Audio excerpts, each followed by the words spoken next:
প্রতিদিন নিত্য নতুন ভালোবাসার গল্প পেতে, দেখতে এবং শুনতে আমাদের চ্যানেলটি সাবস্ক্রাইব করে পাশে থাকা বেল আইকনটি ক্লিক করুন।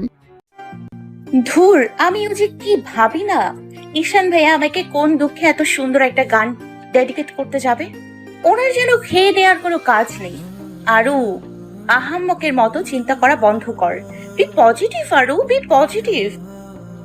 ঈশান সাকিবের পেট বরাবর গুঁতো দিয়ে বলল, আবে কি বলছিস এসব? গান তো গানই হয়। শান্ত মুখ কুঁচকে পড়ল, না মামা না, এটা তো মানতে পারলাম না।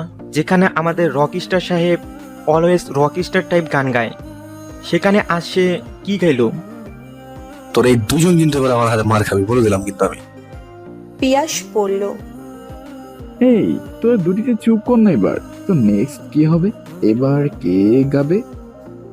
ঈশান ঘোর লাগানো কণ্ঠে বলে উঠল। আমার মায়াবতী গাইবে। ঈশানের কথা শুনে সবাই অবাক চোখে তাকালো। শান্ত কিছু বলতে নিবি তার মাঝেই ঈশান গলা খাকারি দিয়ে তাকে থামিয়ে দিয়ে বলল, না মানে মায়াবতী গানটার কথা বলছিলাম।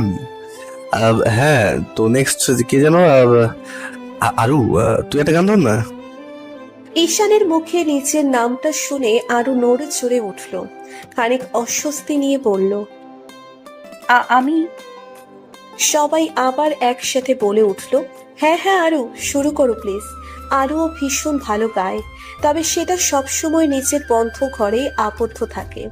এতগুলো মানুষের সামনে গাইতে হবে ভাবতেই কেমন এক অস্বস্তির পুরো ড্রাম নিয়ে ভর করলো যেন।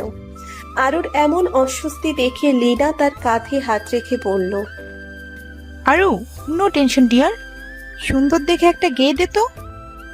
কনাও হাসি মুখে বলল, আরু।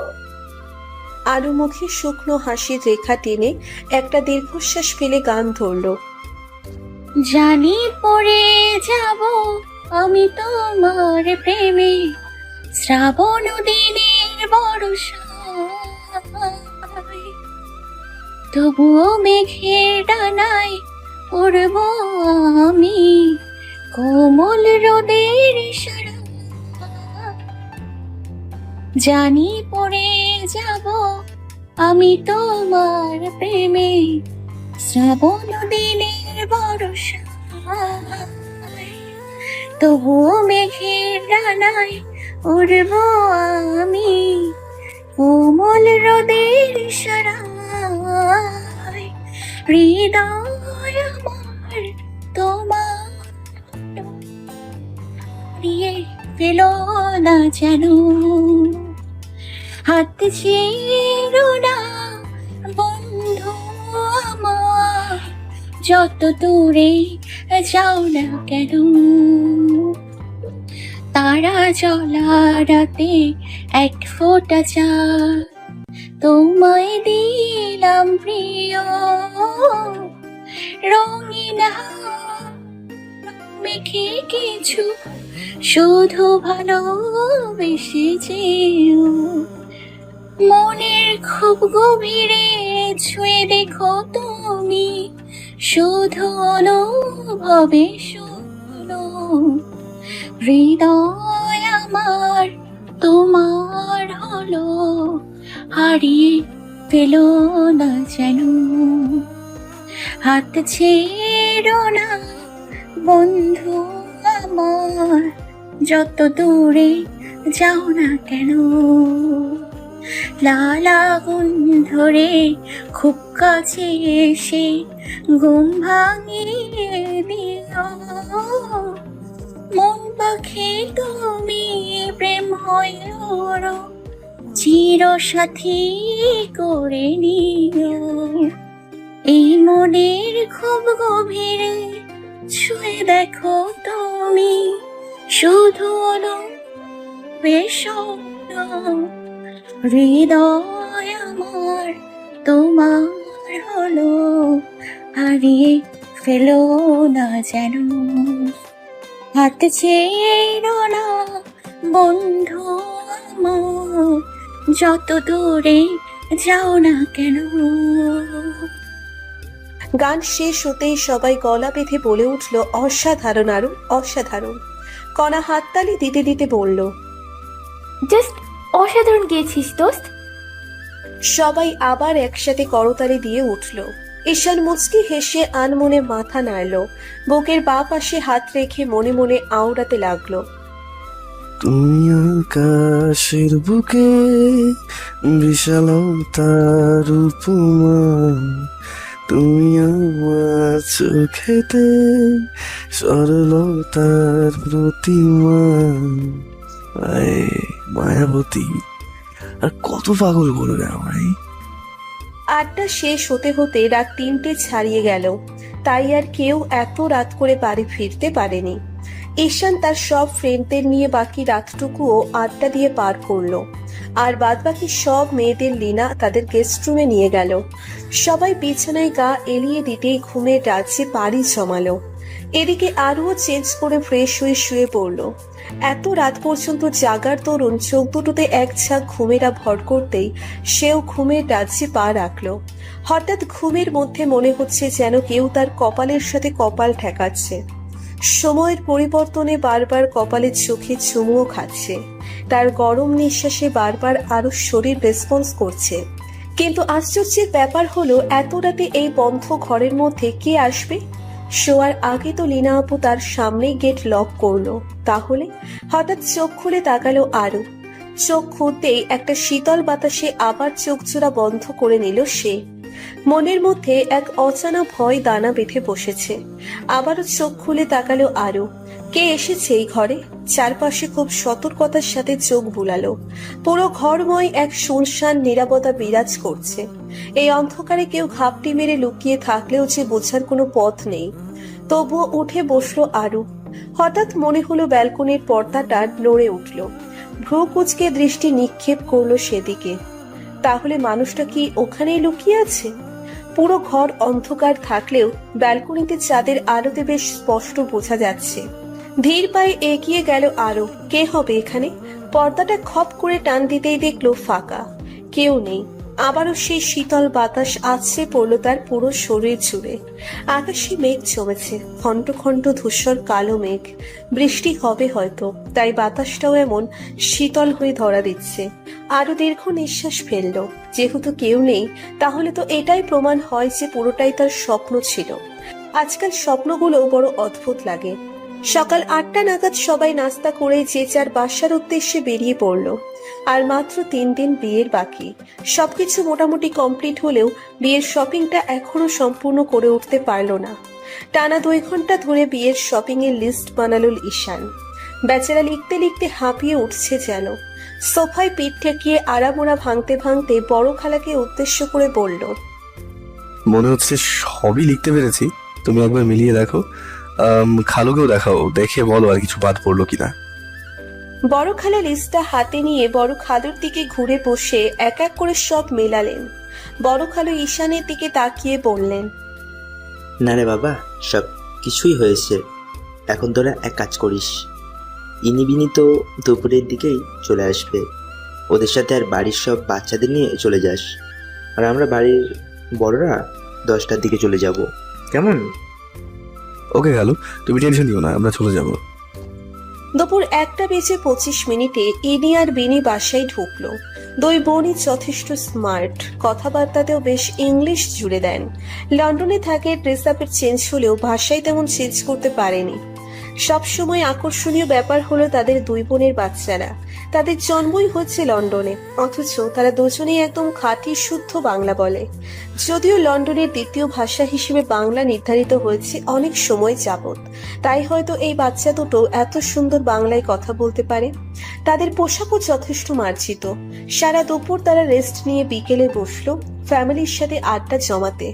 সবাই কাজবাজ রেখে একদম মুখিয়ে বসেছে তাদের 2 বোনের সামনে। লন্ডন থেকে এসেছে সে কি 4টিখানি কথা। ইনিবিনিও বেশ মজা পায় ব্যাপারটায়। নিজেদের এভাবে সবার থেকে একটু আলাদা ফিল হওয়ার যেন এক অন্যরকম পৈশাচিক আনন্দ রয়েছে। আরও নাবিলা, ঈশান বা লীনা কারোর কাছে ব্যাপারটা ভালো লাগছে না, তাই তারা তাদের 2 বোনের সাথে একবার কৌশল বিনিময় করে কেটে পড়েছে। লিনার মতে তার দুই বোনই খুব ভোগ বিলাসী, আর সেই বিলাসিতা অন্যকে দেখিয়েই তাদের যত তৃপ্তি। আর তার দুই দুলাভাই একদম মাটির মানুষ, খুবই আন্তরিক মানুষ দুজনেই। তাই তো বইয়ের রেখে তারাও কাটটি মেরেছে, লিনাদের সাথে ছাদে বসে আড্ডা জমিয়েছে, সাথে তাদের ছেলে মেয়েরাও। সন্ধ্যা 7টার দিকে বাড়ির সব ছেলেমেয়েরা শপিং এ বের হলো। শপিং এ যাওয়ার জন্য 4টে গাড়ি ঠিক করলো। দুটোতে এখন ছোটরা যাবে আর বাকি দুটোতে গুরুজনেরা খানিক বাদে আসবেন। এর মধ্যে ছোট গাড়িটাতে ইনি বিনি আর তাদের হাজবেন্ডরা বসেছে। শাহাদ আর আয়রাকে তাদের সাথে নিতে চাইলে তারা এক কথায় জবাব দিল, আমরা তোমাদের সাথে যাব না, আরো আন্টিদের সাথে যাব। একথা শুনে তারাও আর বাদ সাধলেন না, ঈশানদের গাড়িটা বড় দেখেই নিল, কারণ ঈশান খুব ভালো করে জানতো এই ছোট দল তাদের সাথেই যাবে। শাহাদ আর আয়রা আরুকে নিয়ে বসতে চাইলে বাদ সাধলো ঈশান, বলল, আরুর হাতে ব্যথা, আর তোমাদের সাথে বসলে হই হই করে ওর হাতে লেগে যেতেই পারে, তাই ওর সামনের এখানে বসবে। ব্যাপারটা সবাই ঠান্ডা মাথায় ভেবে দেখলো, হ্যাঁ ঠিক। কিন্তু লীনা ঠিকই বুঝে ফেললো ঈশান আরুকে তার পাশে বসিয়েই পুরো রাস্তা যেতে চায়। তাই মুচকি হেসে বলল, হ্যাঁ রে আরু, তুই বরং ঈশানের সাথে ওখানেই বস, হাতে যদি লেগে যায়। আরু প্রথমে অমত করলেও পরে লীনার কথায় ঈশানের পাশেই বসলো। তার যে ভীষণ রাগ হচ্ছে, এই ছেলে কি তার খুশিতে একটু খুশি হতে পারে না নাকি? সব সময় সবকিছুতে ঝগড়া দেওয়া চাই। পেতনির জামাই একটা উচবো। আরু হঠাৎ চমকে উঠে সিটের সাথে লেগে গেল। ঈশান তার মুখোমুখি হয়ে আছে। ঈশানের চোখ জোড়া কিছু একটা জানান দিয়ে চলেছে। এতগুলো মানুষের মাঝে কি এই মানুষটা আবার সেদিনের মতো করে? এটুকু ভাবতেই আরো ঢোক গেল। আল্লাহর কাছে হাজার মর্জি পেশ করতে লাগলো, এমন যেন না হয়। ঈশান আরেকটু এগিয়ে আসতেই আরো চোখ বন্ধ করে সিটের সাথে আরো মিশে গেল।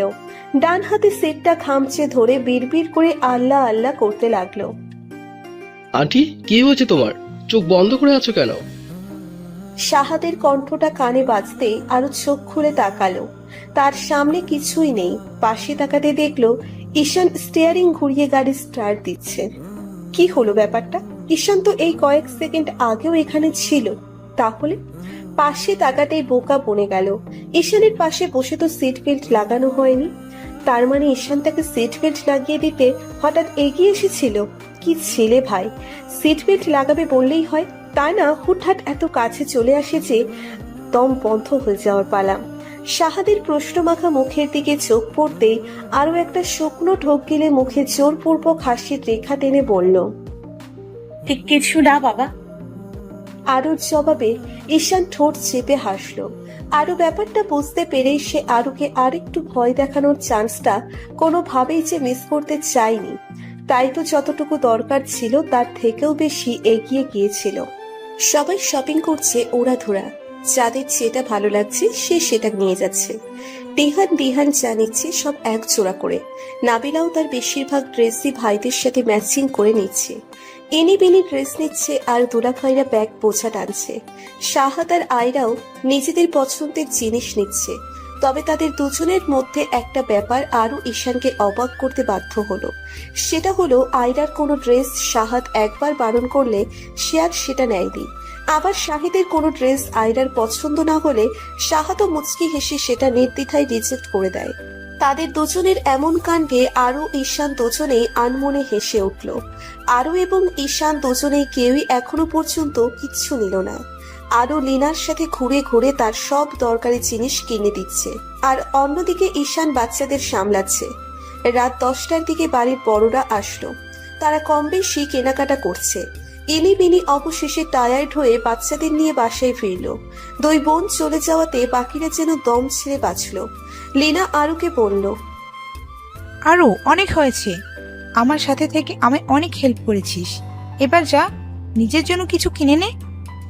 আরু মাথা নেড়ে বলল, ওকে নিচ্ছি, বাট তোমার তো এখনো। আমার যা যা বাকি আছে সেসব তোর কেনার পরে আবার কিনবো, এখন যা তো। তা ঈশান মহাশয়, আপনাকেও কি আলাদা করে নোটিশ দিয়ে বলতে হবে? ঈশান মুখ কুচকে বলল,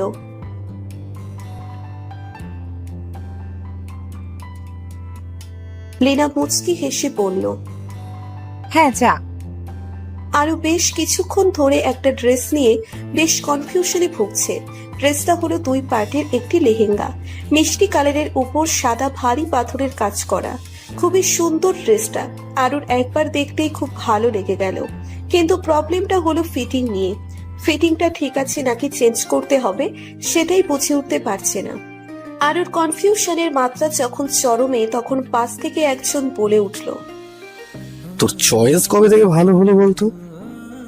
আরু পাশ ফিরে তাকাতে দেখলো ঈশান এক ভ্রু উঁচিয়ে তার দিকে তাকিয়ে আছে।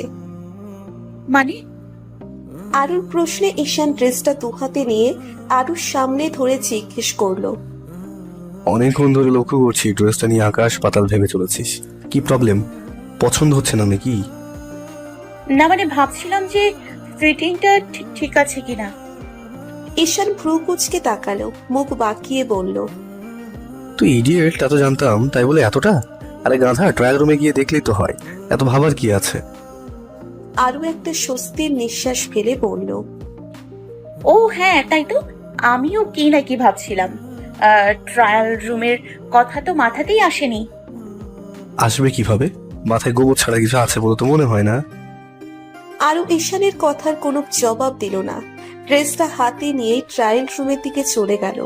ভিতরে ঢুকতেই আবার হন্ততন্ত হয়ে বেরিয়ে আসলো। সোজা ঈশানের সামনে গিয়ে দাঁড়িয়ে পড়ল। এই গেল আর এই এলো দেখে ঈশান কপাল কুঁচকে পড়ল। কি হলো? আরু একটু নিচু স্বরে বলল। আসলে আমার মনে হয় পাশের ট্রায়াল রুমে কোনো ছেলে আছে। ঈশান একবার সেদিকে দেখে নিল। পাশেরটা ছেলেদের ট্রায়াল রুম। মুখ কুঁচকে বলল। তো ছেলেরা ট্রায়াল রুমে তো কোনো ছেলেই থাকবে নাকি কোনো মেয়ে থাকবে? ঈশানের কথা শুনে আরো অসহায় চোখে তাকালো, বলল। আমি কি তা বলেছি নাকি? আসলে আমার ওখানে চেঞ্জ করতে খুব আনকমফোর্টেবল লাগছে। ঈশান আরুর দিকে তাকিয়ে ছোট্ট করে একটা দীর্ঘশ্বাস ফেললো। আশেপাশে খুঁজে একটা প্যান্ট নিল। সামনের দিকে তাকিয়ে দেখলো ট্রায়াল রুম থেকে ছেলেটা বের হয়ে গেছে। তা দেখে আরুকে বলল। চল। আরু ঈশানের কারবার কিছুই বুঝে উঠতে পারলো না। তার আগেই ঈশান তার হাত ধরে নিয়ে গেল। মেয়েদেরটাই আরুকে ঢুকিয়ে দিয়ে পাশেরটাই নিচে ঢুকে পড়লো। প্রায় 30 মিনিট হতে চলল। ট্রায়াল রুমে বসে ঝিমুচ্ছে ঈশান, আর ওদিকে আরুর বের হওয়ার যে কোনো নামই নেই। এতক্ষণ এসে ট্রায়াল রুমে অযথা বসে থাকার দরুন যদি এখন বের হতেই এখানকার লোকেরা মিলে গণপিটুনি দেয়, কে বাঁচাবে তাকে? আর গণপিটুনির মার সহ্য করতে না পেরে আমি হাসপাতালে। কাল খবরের কাগজে উদ্ভট এক নিউজ পাবলিশড হবে। শপিং মলে এসে এক যুবক অযথা ট্রায়াল রুমে বসে থেকে মানুষকে বিভ্রান্ত করার জন্য সেখানকার কর্তৃপক্ষরা সবাই মিলে তাকে দিল গণপিটুনি। ভাবা যায় এগুলা?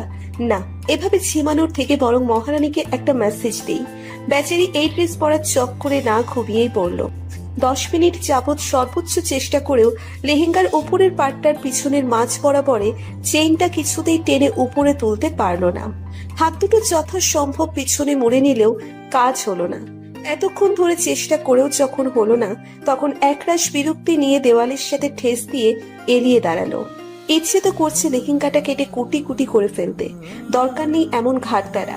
ভাবনায় ছেদ পড়লো মেসেজের টোনে। ফোনটা হাতে নিতেও যেন বিরক্ত লাগছে। মেসেজ আসতেই ফোনের স্ক্রিনে পেতনির জামাই নামটা ভেসে উঠেছে, যার তরুণ কপালের ভাঁজটা আরেকটু সূক্ষ্ম হয়ে এলো। ফোনটা হাতে তুলে সোজা হয়ে দাঁড়িয়ে মেসেজটা ওপেন করতেই মনে হলো ঈশান তার সামনে বসেই যেন ধমকে বলে উঠল। ওই কি করছিস এতক্ষণ ধরে? একটা ড্রেস চেঞ্জ করতে এত টাইম লাগে, ইডিয়েট? মেসেজটা পড়েই একটা দীর্ঘ নিঃশ্বাস ফেললো। এখন সে কি বলবে এই মানুষটাকে? সে তো তার জন্যই এতক্ষণ যাবৎ ট্রায়াল রুমে আটকে আছে। আর কিছু না ভেবে আরো মেসেজ টাইপ করলো। একটু প্রবলেম হয়েছে তাই লেট হচ্ছে। ঈশান আচমকাই আরুর সামনে এসে দাঁড়ালো। ঈশান হঠাৎ চলে আসাতে যেন আরু ভ্যাবাচাকা খেয়ে গেল।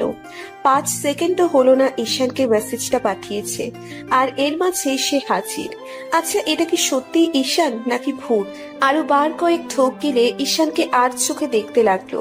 ঈশানের সেদিকে যেন কোনো ভ্রুক্ষেপ নেই। সে শান্ত গলায় প্রশ্ন করলো। কি প্রবলেম হয়েছে? ঈশানের কণ্ঠে আরো চমকে উঠল। কাঁপা কাঁপা কণ্ঠে জিজ্ঞেস করলো। আপনি কে কে কে? আরুর এমন প্রশ্নে ঈশান অবাক চোখে তাকালো। কি বলে এই মেয়ে? আধা ঘন্টা ট্রায়াল রুমে থেকে কি মাথায় ডিস্টার্ব হলো নাকি? কি হলো? কথা বলছে না কেন? আমি ভূত, কোনো সমস্যা? আমি ভূত কথাটা কান পর্যন্ত আসতেই ভয়ার্থ দৃষ্টিতে তাকালো আরু। দেওয়ালের সাথে লেগে গিয়ে বলল, ভূত! ঈশান চোখ বড় বড় করে আরুর দিকে এগিয়েই তার মুখ চেপে ধরল। আবে কি করছিস? কি চিল্লাচ্ছিস কেন? কি ভূত! বাবু ভাই, আমাকে প্লিজ মারবেন না। আপনি ঈশান ভাইকে মারুন। আমি কিছু করিনি। ঈশান ভ্রু কুঁচকে তাকালো। আরু এসব কি বলছে? তাকে হঠাৎ ভূত ভাই কেন বলছে? তার মানে আরু তাকে ভূত ভাবছে? মাথা তার কি আবার লুজ হয়ে গেছে? কি সব বকছিস? আপনি কেন আমার কাছে এসেছেন বলুন তো ভূত ভাই? আরু এমনি দিব এক চড় কিন্তু। ঠোঁট উল্টে কাঁদো কাঁদো মুখ করে তাকালো। আবে ডিয়েট, আমি ভূত হবো কেন? কি সব বলছিস? হ্যাঁ, তাহলে এখানে কি করে এলেন? দরজা তো লক করা। উড়ে এসি। হ্যাঁ, এখন তাড়াতাড়ি বল কি প্রবলেম হয়েছে? আর শুকনো ঠোক গিলল। চোখ দুটো এপাশ ওপাশ ঘুরিয়ে আমতা আমতা করে বলল, আসলে কি? না মানে ব্যাক সাইডের আরে ব্যাক সাইডে কি? চেনটা লাগাতে পারছি না। ঈশান একবার আরুর হাতের ব্যান্ডেজটার দিকে তাকিয়েই অন্য হাত ধরে টান দিয়ে নিজের সাথে মিশিয়ে নিল। এভাবে হ্যাচকা টানে টাল সামলাতে না পেরে আরু একদম ঈশানের বুকের সাথে লেপটে গেল। ভয়ে চোখ জোড়া আপনা আপনি বন্ধ হয়ে গেল। আবারও সেই মাতাল করা শরীরের গন্ধ। এই নেশায় বারবার মত্ত হতে চায় সে, বারবার। হঠাৎই দরজায় ঠাস ঠাস বাড়ি পড়তেই হকচকিয়ে তাকালো আরু। সামনে তাকাতেই দেখে ঈশান নেই। বুকের ভিতরটা মোচড় দিয়ে উঠল। যেন মাত্র কয়েক সেকেন্ডের ব্যবধানে ঈশান গেল কোথায়। এদিক ওদিক দেখলো, কিন্তু ঈশান নেই। পেছন থেকে আয়নার দিকে চোখ পড়তেই দেখলো ড্রেসটার চেইনটা লাগানো। সেটা দেখতেই ঠোঁটের কোণে একচিলতে হাসির ঝলক ফুটে উঠল। ফোনটা হাতে নিয়েই দরজা খুলে বের হলো। কট করে দরজা খোলার আওয়াজে কারোর মনোযোগ নষ্ট হলো। লীনার সাথে কোনো এক ব্যাপার নিয়ে হাসাহাসি করছিল বেশ, কিন্তু আরুর দিকে চোখ পড়তেই কথা আটকালো। আরুর পরনে মিষ্টি কালারের লেহেঙ্গাটাই কম বেশি সবাই বেশ আকৃষ্ট হয়ে তৃপ্তি নিয়ে দেখতে লাগলো তাকে। ঈশানের ঘোর লেগে আসছে যেন তার মায়াবতীকে দেখে। আরু বেচারি সবার এমন অদ্ভুত চাহনিতে অস্বস্তিতেই পড়ে গেল। লীনা আর নাবিলার আরুর দিকে এগিয়ে এসে বলল, অসম্ভব সুন্দর লাগছে ডিয়ার। আপুই সেই লাগছে কিন্তু। আরু ঈশানের দিকে একবার আজ চোখে তাকালো। ঈশানের ট্যাপ ট্যাপ করে চেয়ে থাকাতে আরু মনে মনে হাসলো। আর দাঁড়িয়ে না থেকে আবার ট্রায়াল রুমে ঢুকে পড়লো। সবার ড্রেস কিনা কমপ্লিট হতে আবার সবাই জুয়েলার্সের দোকানে গেল। লীনা, আরু, নাবিলা আর বাদবাকি মহিলারা সবাই যার যার দরকারি সব কিছু কিনে নিয়ে অবশেষে রাত 2:30 নাগাদ বাড়ি ফিরতে পারল। আজ লীনার গায়ে হলুদ। পুরো ছাদের প্রতিটি কোনায় কোনায় ফুলে ফুলে সাজানো হয়েছে। এক কোণে বেশ খানিক জায়গা জুড়ে তৈরি হয়েছে এক ছোটখাটো মঞ্চ, যেখানে বসে কনেকে হলুদ মাখানো হবে। পার্লার থেকে দুজন মেয়েকে আনা হলো কনেকে সাজানোর জন্য, কিন্তু বিপত্তি হলো ইনি আর বিনিকে নিয়ে। কনের হলুদে কনেকে আগে সাজাতে না দিয়ে তারা দুজনে বসে পড়লো সাজতে। এটা নিয়ে মা আর মেয়েদের মাঝে কয়েক দফা কথা কাটাকাটিও হয়ে গেল। বড় খালা দুই মেয়ের এমন কাণ্ডে ভীষণ রেগে গেলেন। যার বিয়ে তাকে কোনো গুরুত্ব না দিয়ে তারা যে নিজেদেরকে নিয়ে ব্যস্ত। লীনা মায়ের রাগ দেখে বলল, আচ্ছা মা, কি হচ্ছে? হ্যাঁ, আজকের দিনে অন্তত তুমি এভাবে রাগারাগি করো না প্লিজ। তুমি তো জানোই তোমার মেয়েরা কেমন, তবু কেন রাগারাগি করছো? বড় খালা লীনার কথা বুঝছেন ঠিকই, কিন্তু তার দুই মেয়ের কাজ কারবারে রাগ একটু কমাতে পারল না। সে রাগ করেই চলে গেলেন। এদিকে পার্লারের মেয়ে দুটোকে সমানে বকে যাচ্ছে ইনি আর বিনি। তাদের এরকম সাজ নাকি কারোরই পছন্দ হচ্ছে না, তাই তারা নিজেদের ইচ্ছে মতো সাজাতে বলল। আর মেয়ে দুটো বকা খাওয়ার ভয়ে তাদের বলাতেই ঠিক তেমন করে সাজাতে লাগলো।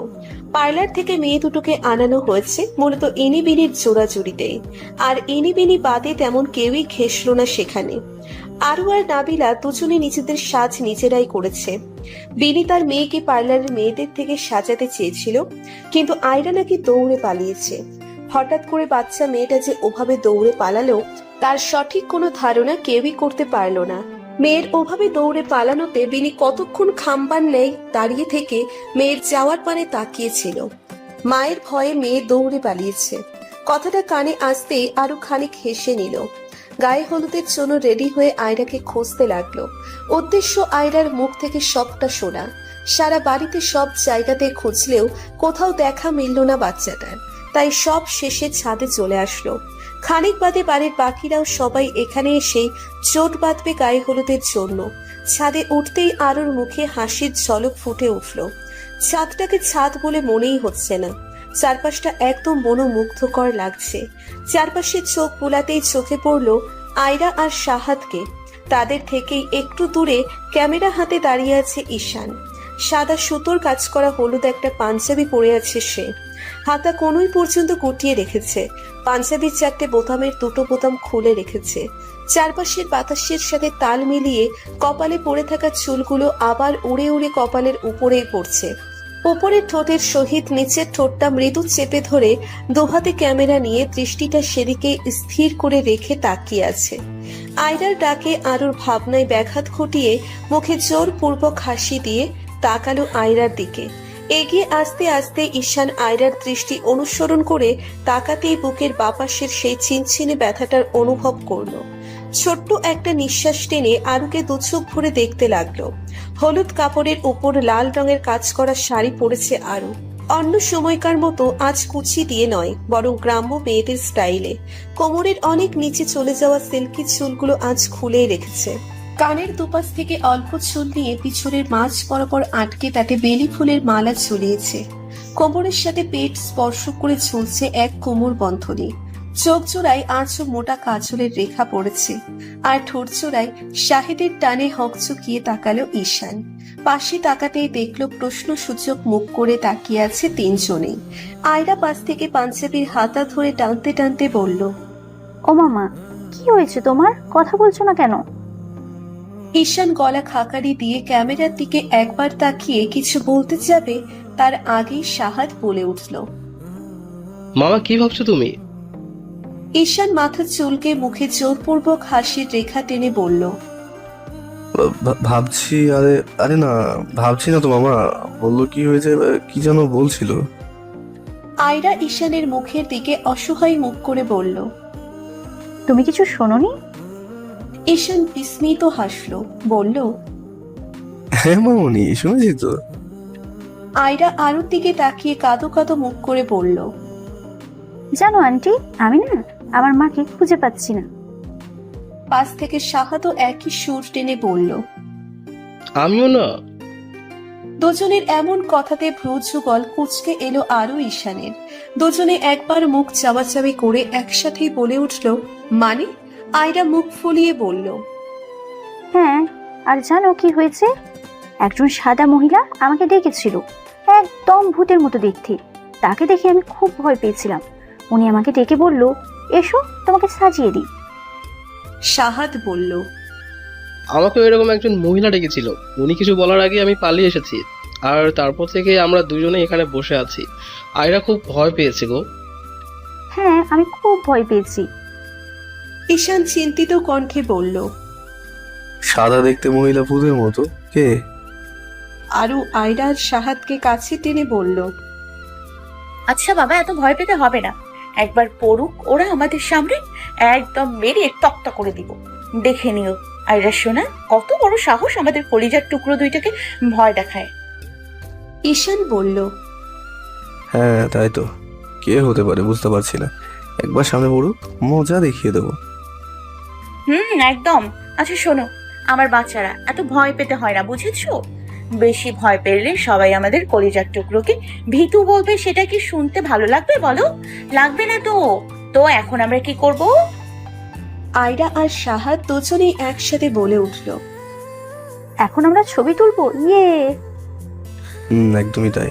তো চলো। ঈশানও মুচকে হেসে তাদের তিনজনের ছবি তুলে দিতে লাগলো। ছবি তুলতে গিয়েও আয়রা আর শাহাদের কাণ্ড দেখে ঈশান আর আরো মুগ্ধ নয়নে তাকিয়েছিল। হঠাৎ ছবি তোলার মাঝেই আচমকা আয়রা আর শাহাদ চেঁচিয়ে উঠল। আয়রা আরুকে চাপটে ধরলো আর শাহাদ ঈশানকে। ঘটনার আকস্মিকতায় দুজনেই চমকে উঠল। কিছু বুঝে ওঠার আগেই কারো কণ্ঠ ভেসে আসলো কানে। ঘাড় ফিরিয়ে তাকাতেই আরেকবার চমকাতে হলো, কারা এরা? আর এ কেমন সাজ? গরমে ঘামে পুরো মেকআপ লেপটে গিয়ে একদম বিশ্রী লাগছে। আরুর এদের চিনতে অবশ্য দুদণ্ড সময় লাগলো না।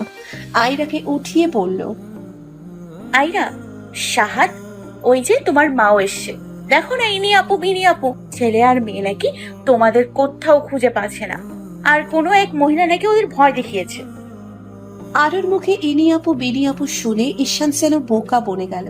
তাদের পা থেকে মাথা পর্যন্ত একবার দেখে ভ্রু কুঁচকে আরুকে ধমক দিয়ে বলল, কি? এই কি বলছিস তুই এসব? ওনারা কারা? আমি ওনাদের এর আগে তো কখনো দেখেছি বলে তো মনে হচ্ছে না। আরো ঈশানের দিকে তাকালো। কিছু বলতে যাবে তার আগে হন্ততন্ত হয়ে ছুটে এলো অমিত, বিনির বর, আর তার পিছন পিছন নাহিদ, ইনির বর। দুজনেই অসহায় মুখ করে একবার ঈশানের দিকে তাকাচ্ছে তো একবার আরুর দিকে। ঈশান অবাক কণ্ঠে জিজ্ঞেস করলো, কি ব্যাপার দুলা ভাই, তোমরা এইভাবে হন্তদন্ত হয়ে ছুটে এলে? কিছু হয়েছে? নাহিদ হাঁপাতে হাঁপাতে বলল, আর বলো না জান, তোমার ইনি আপাকে বিনি আপাকে কাউকেই খুঁজে পাচ্ছি না। আয়রা অমিতের গলা ছড়িয়ে বলল, হ্যাঁ বাবা, আমিও মাকে কোথাও খুঁজে পাচ্ছি না। অমিত মেয়ের আগলে বলল, কোথায় গেল বলো তো এই দুই বোন? পেতনিরা আমার বান্ধবী ভেবে তুলে নিয়ে গেল নাকি? অমিতের কথায় নাহিদ ফিক করে হেসে দিয়ে বলল, তা যা বলেছ। ইনি আর বিনি এখনো খাম্বার ন্যায় দাঁড়িয়ে আছে। হঠাৎ অমিতের বলা কথার চরম খেপে গেল। ইনি ছাছালো কণ্ঠে বলে উঠল, কি বললে তুমি? পেতনি আমাদের বান্ধবী ভেবে তুলে নিয়ে গেছে? বিনির কথায় আরো বাদে মোটামুটি সবার চোখে আলুর শেপের আকার ধারণ করলো। আর আরো পাশে দাঁড়িয়ে মুখ টিপে টিপে হাসতে লাগলো। নাহিদ অবাক কণ্ঠে বলল, আপনারা কারা? ইনি রেগে গিয়ে বলল, কি বললে তুমি? তুমি আমাকে চিনতে পারছো না? ইয়ার কি মারছো? ধুর মশাই, আমি খামোকা আপনার সাথে ইয়ার কি মারতে যাবো কেন? কে আপনি? আমি ইনি, তোমার বউ। আমি বিনি। ইনি বিনির কথা শুনে নাহিদ আর অমিত বসা থেকে উঠে দাঁড়ালো। দুজনে একবার মুখ চাবাচাবি করে ঢোক গেল। বেঁচে থাকলে আবার দেখা হবে ঈশান আরুর। এই বলেই বাচ্চাদের কোলে উঠিয়ে একরকম দৌড়ে পালালো দুজনেই। আর তাদের পিছু পিছু ছুটল দুই বোন। এত কাণ্ড দেখে আরু হাসতে হাসতে পেট চেপে বসে পড়ল। আর ঈশান রেগে গিয়ে বলল, ডিসকাস্টিং, হোয়াট ইজ দিস ইয়ার? গায়ে হলুদের জন্য লীনাকে মঞ্চে আনা হলো।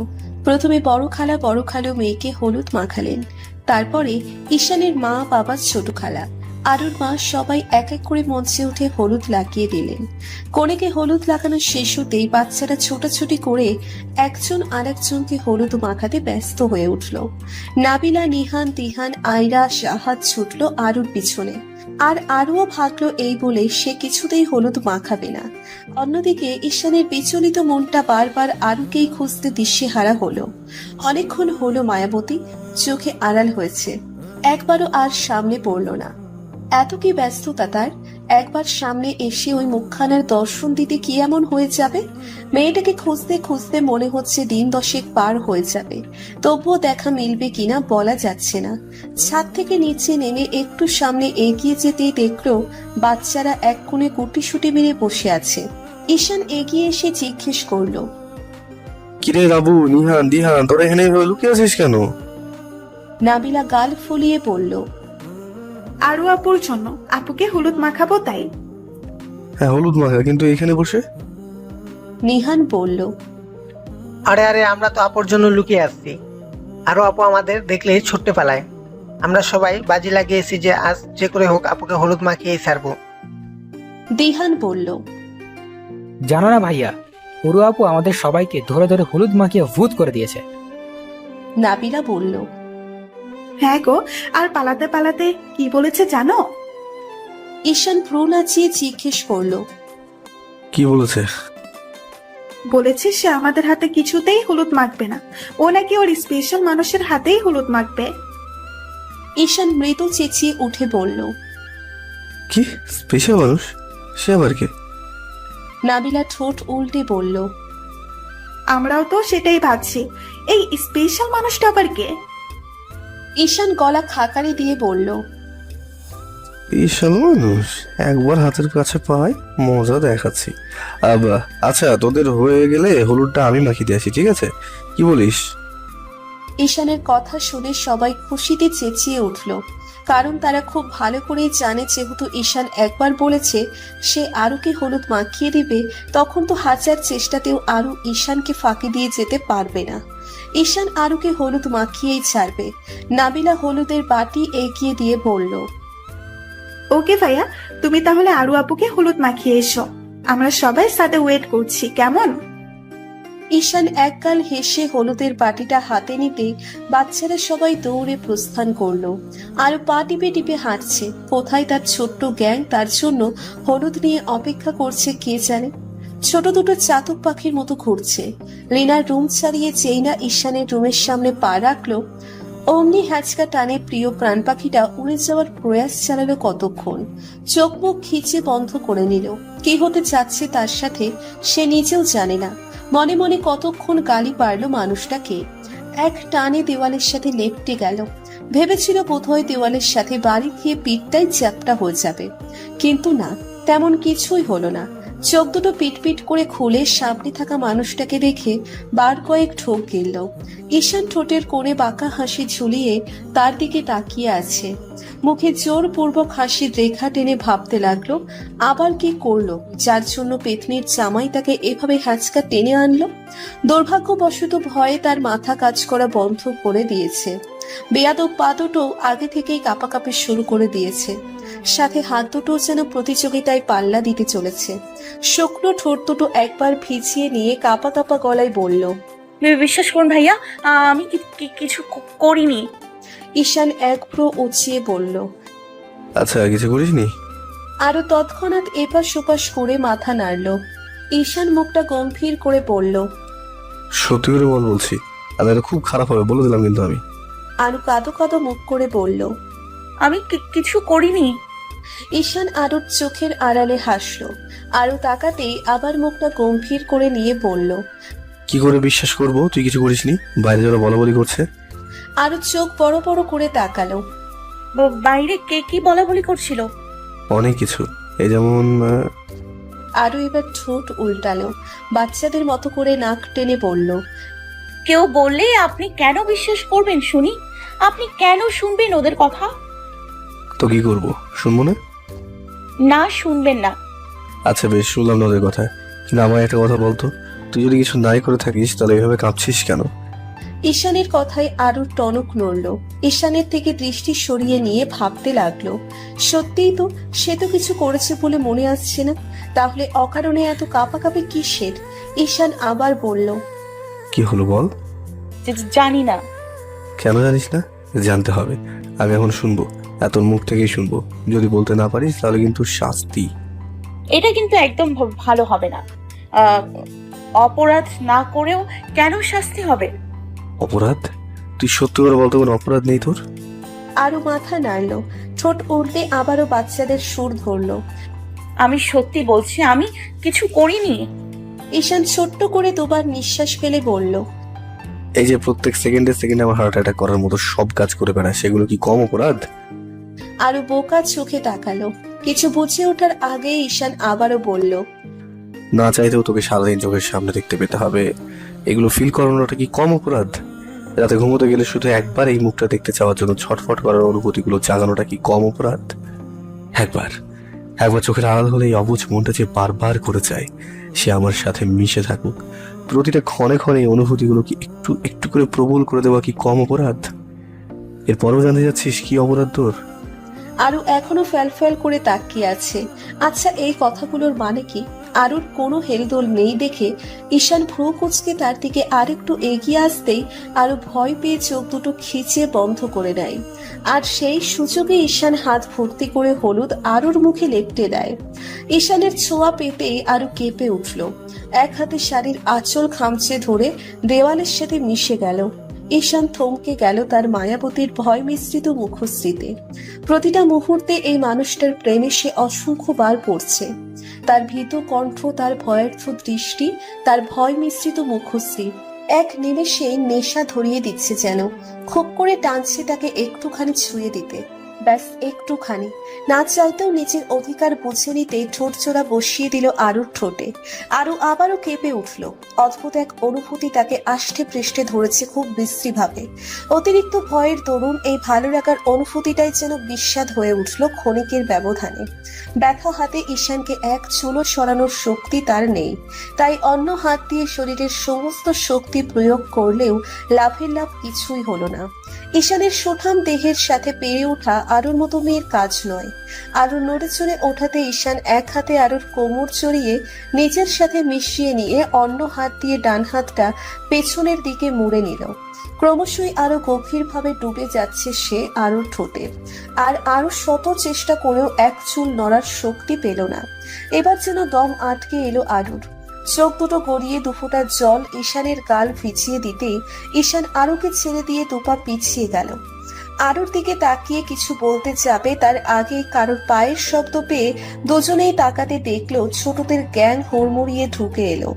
সবাই একসাথে গলা বেঁধে চেঁচিয়ে উঠে বলল, ইয়েস, আমরা জিতে গেছি। নাবিলা সবাইকে থামতে বলে আরুর দিকে তাকিয়ে বলল, আপুই দেখেছ, আমরা কিন্তু বাঁচাতে জিতে গেছি। তোমায় আমরা হলুদ মাখিয়ে ছাড়লাম। আরু অসহায় মুখ করে ঈশানের দিকে তাকালো। ঈশান তার দিকেই মুচকি হেসে তাকিয়ে আছে। আরু বাচ্চাদের দিকে তাকিয়ে ঝাড়ি মেরে বলল, হয়েছে এখন শান্তি, যা ভাগ সবগুলো। হয়েছে এখন শান্তি, যা ভাগ সবগুলো। ম্যাটার শয়তানের নাতি উল্লুকের উল্লুক, ইচ্ছে করছে পচা ড্রেনে ফেলে দিই। নাবিলা অসহায় মুখ করে বলল, এমা রেগে যাচ্ছ কেন?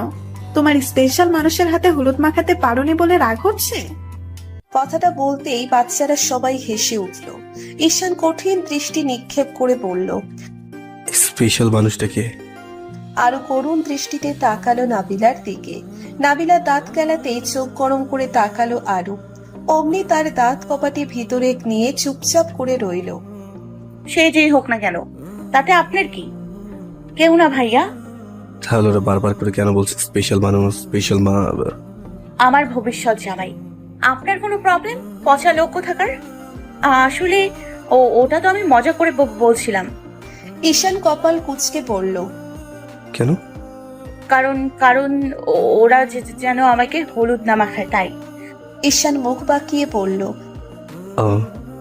নাবিলা বলল, তার মানে এই স্পেশাল মানুষ সব ঠপ ছিল?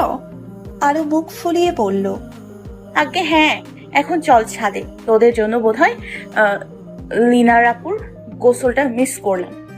নাবিলা জিভ কেটে বলল, এই রে, আমি তো ফুলেই গিয়েছিলাম। চলো চলো, এই পিচ্ছিরা চলো সব। আরো আর কিছু না বলেই হাঁটা ধরলো। আর সাথে ছুটল তার ছোট্ট গ্যাং। সবাই এক এক করে বের হয়ে যেতেই ঈশান মুচকি হেসে ধপাস করে বিছানায় বসে পড়ল। আনমনে মুখের হাসিটা খানিক দীর্ঘ করে আওড়াতে ব্যস্ত হলো। স্পেশাল মানুষ, স্পেশাল মানুষ। ছাদে এসে দেখলো নীনার গোসল প্রায় শেষের দিকে। সেদিকেই পা বাড়াতে নিলে পেছন থেকে ভেসে আসলো তার মায়ের কণ্ঠ। পেছন মুড়ে মুখে হাসির রেখা টেনে এগিয়ে গেল সেখানে। নাইমা বেগমের সাথে গল্প জুড়েছেন নাবিলার মা, লীনার বড় চাচি আর দাদি। মেয়ে এসে পাশে দাঁড়াতে অমায়িক হেসে লীনার বড় চাচি আর দাদিকে উদ্দেশ্য করে বললেন, আপা, মায়মা, এই হলো আমার মেয়ে আরশি। আরু স্মিত হেসে দুজনকেই উদ্দেশ্য করে বলল, আসসালামু আলাইকুম। আরুর সালামের উত্তরে দুজনেই হাসি মুখে বললেন, ওয়ালাইকুম আসসালাম। বড় চাচি বললেন, কেমন আছো মামুনি? তুমি তো দেখি অনেক বড় হয়ে গেছো। হ্যাঁ। আরু মুচকি হেসে বলল, খুব ভালো আছি। আপনারা কেমন আছেন? দাদি বড় চাচির মুখের কথা কেড়ে নিয়ে বলল, ভালাই আতি হেলা নাইমা, তোমার মাইয়া তো ভালাই ডাঙ্গর ডগর হইছে। তা বিয়া শাদির ব্যাপারে কিছু ভাবলা নাকি? আমাকে বেডির লাহান বুড়া বয়সে মাইয়া বিয়ে দেওয়ানোর কথা ভাবতাছ? দাদির কথা শুনে সবার মুখই কম বেশি ফ্যাকাশে রং ধারণ করলো। আরো শত চেষ্টাতেও তার ভ্রু যুগল ঠিক রাখতে পারলো না, খানিক কুচকে গেল। সাথে তার জ্ঞান বাসিল। নাইমা বেগম মেয়ের মুখপানে তাকাতেই আরো তার মুখখানা একদম স্বাভাবিক করে নিল, যেন তার মা এটাই বুঝতে পারে তার মেয়ের এখনো বিয়ের বয়স হয়নি। বিধায় বয়স্ক মহিলার কথার মানে মেয়ে কিছুই বোঝেনি। নাইমা বেগম মুখে জোরপূর্বক হাসির রেখা টেনে বললেন, না মায়োমা, মেয়ের বিয়ে দেব কি বলছেন? বাচ্চা মেয়ে কি করে বিয়ে দেব বলুন? মেয়ের বিয়ের বয়স হলে ঠিক হয়ে যাবে সব। দাদি মুখ বাঁকালেন, খোঁচা মারার ভঙ্গিতে বললেন, আর কত বয়স হইব কও দিহি? এই বয়সে মায়াকে বিয়া দেওয়ান ভালা, আর নয়তো মায়া মানুষ অল্পতেই পাইকা যাইব। তয় বেশিরভাগ ধরনের আগে তাড়াতাড়ি মাইয়া বিয়া দিয়া ঝামেলা মুক্ত হও। নাইমা বেগম এবার বেশ বিরক্তি নিয়ে তাকালেন দাদির দিকে। একবার নাবিলার মায়ের দিকেও দৃষ্টি নিক্ষেপ করলেন। নাবিলার মাও ভ্রুখানি কুঁচকে বুড়ির দিকে তাকিয়ে আছে। তার এমন চাহনিতে বোঝাই যাচ্ছে এখনই হয়তো রেগে গিয়ে 5 কথা শুনিয়ে দিবে বুড়িকে। ছোট্ট করে একটি দীর্ঘশ্বাস ফেললেন নাইমা বেগম। পরিস্থিতিটা স্বাভাবিক করার জন্য মুখে আবারও জোরপূর্বক হাসি টানলেন। মেয়েকে কাছে টেনে আদুরে গলায় বললেন, আরু আমার একমাত্র সন্তান মায়োমা, এটাই আমার একমাত্র লক্ষ্য, জীবনটাকে সুন্দর করে তুলে ধরা। ওকে এত জলদি বিদায় করলে তো আমি শূন্য হয়ে যাব। আমার এই পাগলিটাকে বিদায় করার ইচ্ছে আমার কোনো কালে থাকবে না। বড় চাচি গলা খাকারি দিয়ে বললেন, মা আপনি এসব কি বলছেন? এইটুকুনি মেয়েকে বিয়ে দেয় কি করে? শুনুন মা, এটা এখন আপনাদের 90 দশক নয়, এটা এখন 21 শতাব্দী। আজকালকার যুগে আর আপনাদের মতো বাল্যবিবাহ হয় না। এখন মেয়েরা কত কিছু করে, সেই বিষয়ে আপনার কোনো ধারণা আছে? হ্যাঁ, শুধু শুধু মানুষকে পেরেশানিতে ফেলবেন না। আরও আবার প্লিজ মায়ের কথায় কিছু মনে করবেন না। আরও মামুনি, তুমি প্লিজ কিছু মনে করো না। নাইমা বেগম বড় চাচির হাত ধরে বললেন, এমা চিচি আপা, আমরা কিছু মনে করিনি, আপনি এভাবে বলবেন না। আরু, হ্যাঁ মা, তোমরা এখন যাও, গিয়ে মজা করো। আরো মুচকি হেসে মাথা নেড়ে চলে গেল। কিছু দূর যেতেই নাবিলা মুখ ভার করে বলে উঠল, আচ্ছা এই বুড়িটা এমন কেন? দেহান বলল, হ্যাঁ রে আপু, বেহুদা বুড়ি। আরো দুজনের দিকে একবার তাকিয়ে বলল, ছাড় ওসব কথা, সব মানুষ কি সমান হয় বল? নেহান বলল, আচ্ছা আর আপু, ওই বুড়িকে একদিন ছাদ থেকে ফেলে দিলে কেমন হয়? নিহানের কথা শুনে সবাই অবাক চোখে তার দিকে তাকালো। নাবিলা নিহানের এক হাত টেনে নিয়ে বলল, কি এই ভাই, তুই এসব কি বলছিস? হঠাৎ শাহাদ ভারী কণ্ঠে বলে উঠল, হ্যাঁ নিহান মামা, তুমি একদম ঠিক বলেছো। আয়রার জন্য যদি কখনো এই বুড়ি এমন কিছু বলে না, তাহলে আমি ওনাকে হ্যান্ড্রেস প্লাস বিল্ডিং এর উপর থেকে ফেলবো। শাহাদের কথা শুনে আরু আর নাবিলা একবার মুখ চাওয়াচাবি করলো। বলে কি এইটুকুনি পিচ্ছি? নাবিলা শাহাদের সামনে গিয়ে দাঁড়ালো, হাঁটুতে ভর দিয়ে শাহাদের দিকে একটু ঝুঁকে বলল, না রে বাবা, তোর আয়রাকে নিয়ে এভাবে বলার জন্য আর এই বুড়ি অত বছর বেঁচে থাকতে পারবে না, বুঝলি? আরু শাহাদকে কাছে টেনে বলল, শাহাদ বাবা, বড়দের সম্বন্ধে এভাবে বলতে নেই শোনা, পাপা হয়তো। শাহাদ ভ্রু কুচকে বলল, ওকে আন্টি, তুমি যখন বারণ করেছো তখন আর বলবো না। আরু মলিন হেসে শাহাদের কপালে চুমু খেয়ে বলল, এই তো আমার গুড বয়। রাত 9টা, আকাশে কালো ক্ষয়িষ্ণু মেঘের ঘন ঘটা। লেনার পরনে মেরুন কালারের শাড়ির আঁচলের শেষ অংশ দোহাতের ভাঁজে আটকে রেখে দাঁড়িয়ে আছে মেঘের খেলা দেখতে। গায়ে হলুদের পর থেকেই একরকম আটকে ছিল নিচের ঘরে। 2 দিন ধরেই এই নিয়মটা বেশ জারি হচ্ছে তার উপর। ঘরের বাইরে পা রাখতেই সব আত্মীয় স্বজনরা কেমন বাঁকা চোখে তাকায়, কানে ফিসফিসও করে কতকে। বিয়ের কোণে হুটহাট নিচের ঘর ছেড়ে বের হওয়া ভালো না। দরকারে তার কাজ সবাই করে দিবে, যা দরকার তাই মুখের সামনে হাজির করা হবে। তবুও নিজের ঘরেই বন্দি থাকো, এ কেমন নিয়ম লীনার মাথায় ধরে না। নিজেরই বাড়ি নিজেরই আপনজন, তাহলে তাদের মাঝে কি এত নিয়ম মানায়? এরা তো মনে হচ্ছে বিয়ের আগেই মেয়েকে পর করে দিতে ব্যস্ত। সম্পর্কগুলো আজ বড় অদ্ভুত ঠেকছে তার কাছে। এর জটিলতাটাও খুব গম্ভীর। বেশ কিছুক্ষণ হলো ইভান 3-4 করে ফোন দিল, কিন্তু লীনা ইচ্ছে করে ফোন তুলল না। থাক না আজ কথা না বলে, কাল থেকে তো সে সারা জীবনের জন্য তার কাছে চলে যাবে। আজ না হয় সবকিছু থেকে একটু একা সময় কাটাক, ক্ষতি কি তাতে, বরং ভালোই হবে। এসব ভাবতে ভাবতে চোখের কোণটা চিকচিক করে উঠল।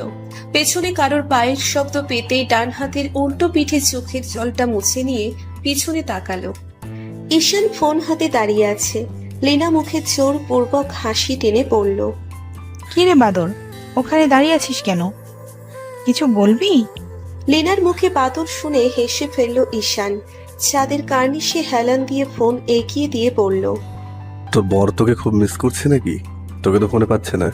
বললো বিয়ের আগে শোকে শোকে তোমার ফোনটাকে না বিক্রি করে দিয়ে ডাল বাজাজি করছে। গিয়ে একটু দেখবে কোন সাধনা করছে। লীনা চোখ দুটো সরু করে তাকালো। এভাবে বলেছে? ঈশান মুখ কুঁচকে বলল, হ্যাঁ তো বিশ্বাস হচ্ছে না? না, বাদর একটা, যা ভাগ, জ্বালাস না আমায়। এখন আমি জ্বালাচ্ছি তাই তো? আচ্ছা বেশ, তোর বর ফোন করে জানতে চাইলো তুই ঠিক আছিস কিনা, তোকে ফোনে পাচ্ছে না। লীনা ছোট্ট করে একটা দীর্ঘশ্বাস ফেলে বলল, ও আচ্ছা তুই থাক, আমি রুমে গিয়ে ওকে ফোন করে নিচ্ছি। এটুকু বলেই লীনা হাঁটা ধরল। ঈশান ফোনের দিকে একবার তাকিয়ে লীনার যাওয়ার পানে তাকালো। ফোনটা পকেটে রাখতে রাখতে বলল, মন খারাপ? লীনা থমকে দাঁড়ালো ঈশানের কথায়। ঘাড় ফিরিয়ে মুচকি হেসে বলল, তোকে কেন বলবো? আমার মন খারাপ হলে তো তোর সেদিন ঈদ। ঈশান হাসল। দোপা এগিয়ে গেল লীনার দিকে। হাত বাড়িয়ে পরম স্নেহে বোনের আড়াল করা চোখের জলটা মুছে দিয়ে বলল, অবশ্যই আমার সারাদিন হাড় মাংস জ্বালিয়ে খাওয়া প্লাস আমার চিরশত্রু বোনটার মন খারাপ হলে সেদিন তো আমার ঈদই বটে। জানিস তো, কাল যখন তুই চলে যাবি তখন সব থেকে খুশি কিন্তু আমি তোর ভাইটাই হব। লীনা মলিন হাসি চলল ঠোঁটের কোণে। ঈশানের কাঁধে একটা মার দিয়ে বলল, হ্যাঁ তাই তো, জানি তো কে বেশি খুশি হবে আর কে বেশি দুঃখ পাবে। ঈশান কাঁধে হাত তুলে বলল, কত জানিস তুই? জানবো না কেন রে বাদর? বাদর যে কেন গাছে চড়ে আর কেন কলাকে ভালোবাসে সবই জানি। ঈশান তীক্ষ্ণ দৃষ্টিতে তাকালো লীনার দিকে। একবার ভালো করে দেখে নিয়ে বলল, হ্যাঁ রে পেতনি, তোকে এত সুন্দর করে শাড়ি কে পরা দেবে? তুই তো শাড়ি পরতেই জানিস না। লীনা নিজেকে একবার দেখে নিয়ে দাঁত বের করে হাসলো। বলল, পড়িয়েছে একজন, আর শুধু পড়ায়নি বুঝলি, একদম পারফেক্ট ভাবে শিখিয়েও দিয়েছি। ঈশান মাথা চুলকে বলল, কে? লীনা কিছু বলল না, মুচকি হেসে তার পিছনে ইশারা করলো। ঈশান ও লীনার দৃষ্টি অনুসরণ করে তাকাতেই দেখলো আরু তাদের দিকে হেঁটে আসছে। সাথে তার ছোট্ট গ্যাংও রয়েছে। সবার মুখেই এঁটে আছে দুষ্টু হাসির রেখা। নাবিলা লীনার দিকে দ্রুত পায়ে এগিয়ে এসে কিছু একটা বলার তীব্র প্রয়াস চালিয়েও চুপসে গেল আলুর গোল গোল করা চোখ দেখে। লীনা আরুর দিকে একবার তাকিয়ে নাবিলার দিকে তাকালো। ভ্রু নাচিয়ে বলে, কিরে নাবু, আরু কি করে এলি তোরা? আরু আমতা আমতা করে বলল, কিছু না আপু। নাবিলা আরুর দিকে তাকিয়ে জিভ কেটে মুখে জোরপূর্বক হাসি টেনে বলল, না না কিছু না আপু, একদম কিছু না। লীনা সরু চোখে তাকিয়ে আছে। চোখ দুটো আবারও সরু করে পড়ল। সত্যি কি কিছু না? তোদের মুখ দেখে তো মনে হচ্ছে না। লীনার কথাই সবাই একবার মুখ চাওয়াচাওয়ি করলো। মুখের আদলটা যথেষ্ট স্বাভাবিক রাখার চেষ্টা করে সবাই এক এক করে বলে উঠল, না সত্যি কিছু হয়নি। ঈশান তাদের বোনের ব্যাপারটা হয়তো ধরে ফেলতে পেরেছে, তাই আয়রাকে এক হাত ধরে কাছে নিয়ে বলল, মামা চকলেট খাবে? আমার কাছে না অনেকগুলো আছে, তোমাকে দিব বলে খুঁজছিলাম, খাবে? চকলেটের কথা শুনতে আয়রা খুশিতে লাফিয়ে উঠল। সাথে শাহাদ আর নিহান দিহানো। শাহাদ আর আয়রা ঈশানকে চাপটে ধরতেই ঈশান পকেট থেকে 5-6খানা চকলেট হাতের মুঠোয় ধরতেই বাচ্চারা তাড়াহুড়ো করে নিয়ে নিল। আর আরও তাদের পাশে শটান হয়ে দাঁড়িয়ে দোয়া দরুদ পড়তে লাগলো। এবার বাচ্চারা নিশ্চিত সবটা গড়গড় করে বলে দিবে। আর সবটা শুনে ঈশান তাকে এই ছাদের উপর থেকে যে ধাক্কা মেরে নিচে ফেলবে তাতে বিন্দুমাত্র সন্দেহ নাই। বাচ্চাদের চকলেট খাওয়া শেষ হতেই ঈশান প্রশ্ন ছুড়ল তাদের দিকে। এবার বলো তো সবাই কি হয়েছে? ঈশানের প্রশ্নে সবাই থতমত খেয়ে তাকালো তার দিকে। ঈশান যে কথা বের করতে তাদের খোঁজ দিয়েছে তা বেশ বুঝতে পারছে সবাই। আয়রা বাদের বাকি 3জনই অসহায় মুখ করে তাকালো আরুর দিকে। আরু তো বেশ ক্ষেপে গিয়ে তাদের দিকেই কটমট করে তাকিয়ে আছে। হঠাৎ শাহাদ তার হাতের বাকি চকলেটটুকু মুখে পুরে নিয়ে বলল, জানো মামা, কিছুক্ষণ আগে না আম্মুর দাদি আসলো আমাদের রুমে। ঈশান প্রশ্নসূচক মুখ করে বলল, দাদি কেন? নাবিলা আরুর দিকে তাকিয়ে চোখ মেরে বলল, ভাইয়া আমি বলছি। আরু প্রথমে অগ্নি দৃষ্টি নিক্ষেপ করে পরক্ষণে আবার অসহায় মুখে তাকালো নাবিলার দিকে। কিন্তু নাবিলা একটা ডোন্ট কেয়ার ভাব নিয়ে বেশ রসকস মাখিয়ে ঈশানকে বলতে লাগলো, আমরা 6 জনে আড্ডা দিচ্ছিলাম লীনা আপুর রুমে বসে, তো হঠাৎ আমাদের গল্পের মাঝে এসে ঝগড়া দিলেন দাদি। আমাদের গল্প থামিয়ে দিলেন এক ধমকে। আমরা তো ভীষণ ক্ষেপে গেলাম, কিন্তু কেউই কিছু বললাম না। তারপর উনি শুরু করলেন ওনার ভাষণ, তাও আবার আরু আপুকে নিয়ে। কি রে মাইয়া, ফিরিতে কস নি? ওনার কথায় ভ্রু কুঁচকিয়ে তাকালাম আমরা সবাই। কেউ বুঝে তো কেউ বোঝে না। বুড়ি আবার বলল, চেহারাগত তো ভালাই, এক কথায় চমৎকার। তা তুই এখন ফেমিক কি আছে নাই? আমি বুড়ির কথা থামিয়ে দিয়ে বললাম, দাদি চমৎকার তো বুঝলাম, কিন্তু ফেমিক কি গো? বুড়ি আমার দিকে অগ্নি দৃষ্টি দিতেই আমি বোকা হাসি দিয়ে বললাম। আরু আপু বলল, না দাদি, আমার কোনো প্রেমিক নাই। আমি না সত্যিই বুঝতে পারিনি ফেমিক বলতে বুড়ি প্রেমিক বুঝিয়েছে, তাই মুখ বাঁকিয়ে বুড়ির দিকে তাকিয়ে বললাম, কি বলো দাদি, আরু আপু থাকবে প্রেমিক? আচ্ছা ফেমিক কি? প্রেমিক ভাষাটারে তো একদম নির্যাতন করে ছেড়ে দিলাম। তোমার এই ভাষা স্ত্রী যদি কোনো প্রেমিক বা প্রেমিকা শুনে তাহলে নির্ঘাত বেহুশ হয়ে যান। আরু আপুর ইশারায় আমার কথাটা পুরো শেষ করার আগে আমি থেমে গেলাম। বুড়ির দিকে তাকাতেই দেখলাম সে চোখ মুখ কুচকিয়ে আমার দিকে তাকিয়ে আছে। আমি চুপ হয়ে যেতেই বুড়ি আবার বলে উঠল, প্রেমিক নাই তো ভালা, তা হাঙ্গা করার কি ইচ্ছা আছে? এবার আরু আপু বেশ অবাক চোখে তাকালো, যার মানে আপু এবার তাদের কথা বোঝেনি। পাশ থেকে দিহানকে খোঁচা মেরে বলে উঠল, ভাই হাঙ্গা কি রে? নিহান বাঁকা চোখে তাকালো। শাহাদ নিহানকে বলল, এটা কি কোনো খেলার নাম মামা? নিহান আর শাহাদের মাঝে আয়রা মাথা উঁচিয়ে বলল, আমরা সবাই খেলবো এই নতুন খেলা। বুড়ি বাচ্চাদের কথায় বিরক্ত হয়ে বলল, ওই চুপ কর তোরা, বেদব মাইয়া পোলা, কথা কম কর। তা চেহারাগত বালা তয় প্রেমিকও নাই, সবই বালা। বেরি হাঙ্গা না, বিয়াটা করো তাড়াতাড়ি। হাঙ্গ দিন পোলাগুলোকে লাফালাফি করলেই কি হইব? আপু এবার বিরক্ত হলো দাদির কথায়। আমার দিকে একবার তাকিয়ে আবার বুড়ির দিকে পূর্ণ দৃষ্টি নিক্ষেপ করে বলল, দাদি এগুলো কি বলছো তুমি? আমি কেন? বুড়ি আপুকে মাঝপথেই থামিয়ে দিয়ে বলল, বেরি আমি যা দেখি তাই কই, না দেখা মিশা কথা কই না। আচ্ছা কি দেখছো তুমি? বলো, আমিও একটু শুনি। আমি রেগে গিয়ে বললাম, হ্যাঁ দাদি বলো, কি দেখছো তুমি? দেখো, আউল ফাউল কথা বলে আমাদের মেজাজ খারাপ করো না। তোমার কথাই আমরা বিরক্ত হচ্ছি, যাও তো তুমি এখান থেকে। বুড়ি আমার কথায় কেঁপে গেল, বলল, ওই সিমলি থাম তুই, বড় মানুষের লগে কেমনে কথা কইতে হয় হিগাই নাই বাপ মায়। বুড়ির কথায় এবার আমিও খেপে গেলাম। কিছু বলতে যাব তার আগে আবার শাহাদ বলে উঠল, হিগায় নাই মানে? আরু আন্টি, এটা কি হিন্দি ওয়ার্ড? নিহান শাহাদকে থামিয়ে দিয়ে বলল, আমার মনে হয় হিন্দি ওয়ার্ডই হবে।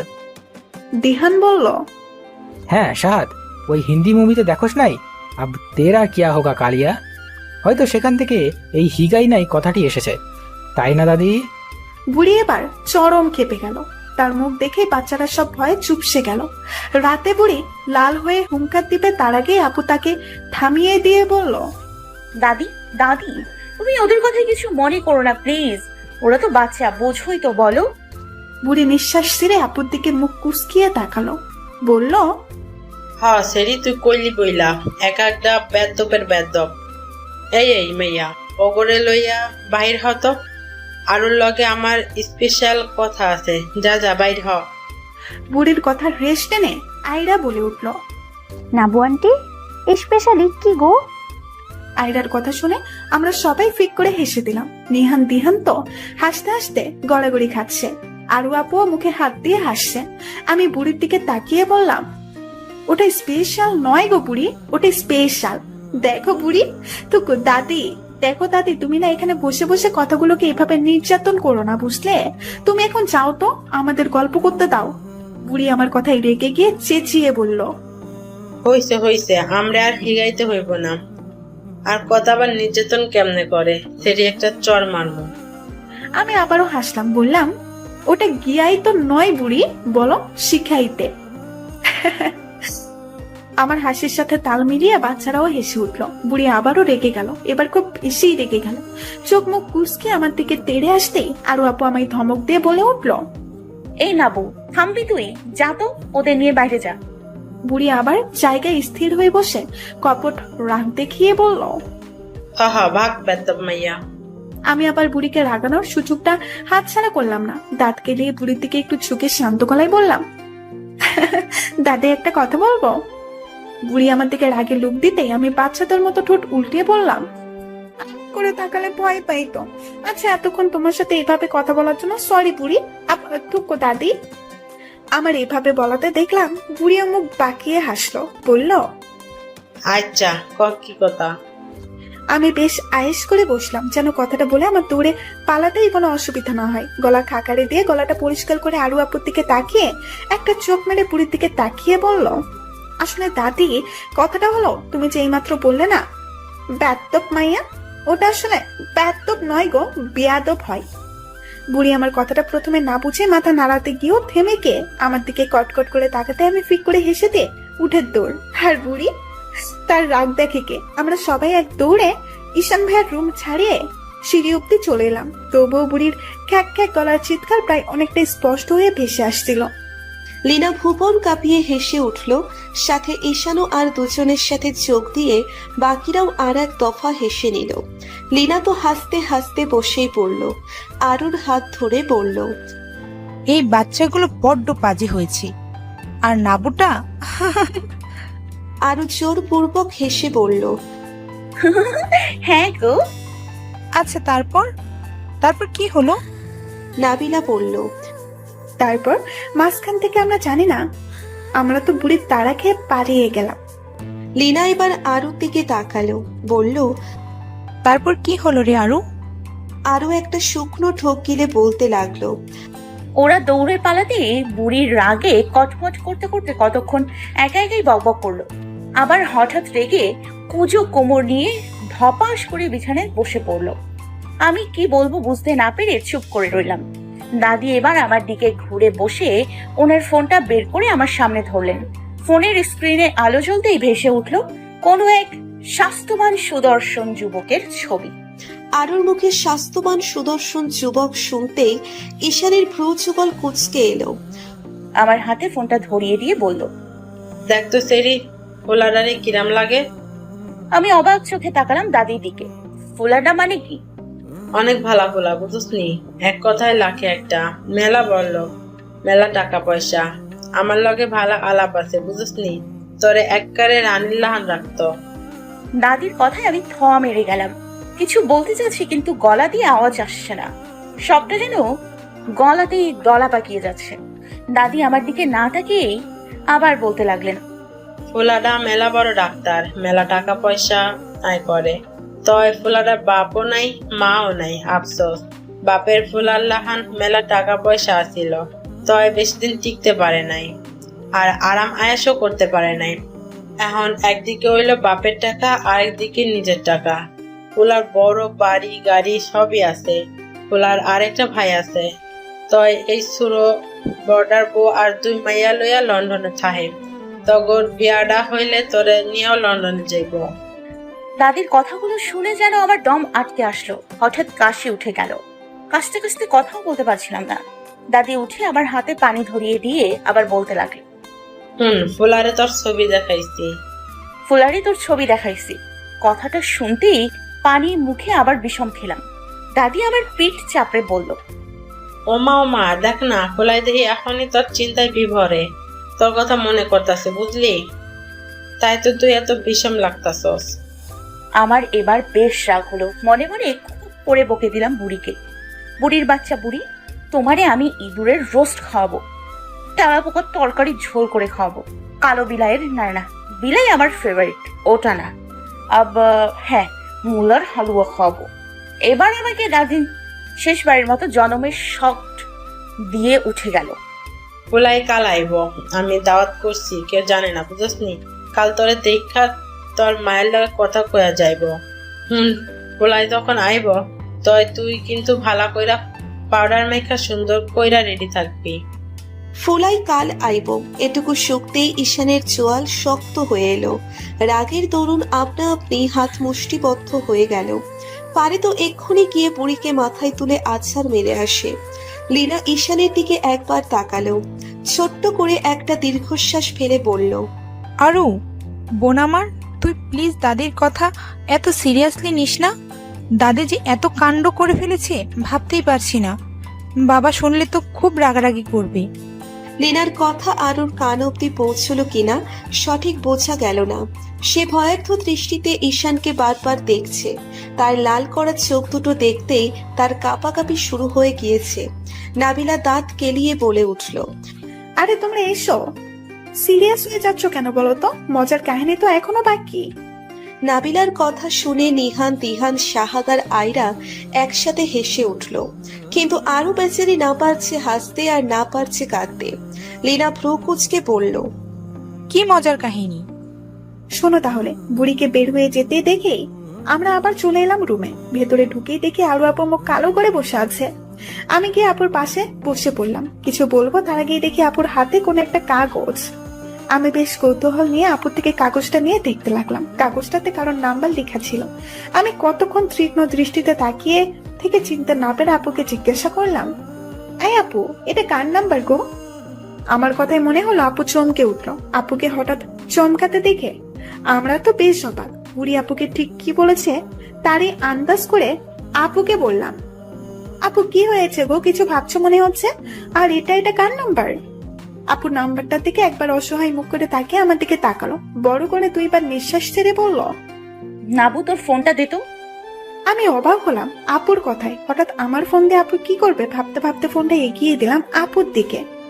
আপু চট চলতি আমার ফোনটা হাতে নিয়ে বলল, নাম্বারটা বল তো। নাম্বারটা? আরে তোর হাতের নাম্বারটা বল। আমি তাড়াতাড়ি নাম্বারটা দেখে আপুকে বলতে লাগলাম, আপু এক হাতে নাম্বারটা ফোনে উঠিয়ে ডায়াল করো। একবার রিং হতে উপাস থেকে কোনো পুরুষালী কণ্ঠ ভেসে আসলো, আসসালামু আলাইকুম। আপু সালাম দিতেই উপাস থেকে সালামের উত্তর দিয়ে লোকটা বলে উঠল, কে বলছেন? আপু বলল, আপনি কি সলমান শিকদার বলছেন? জি বলছি, আপনি কে বলছেন?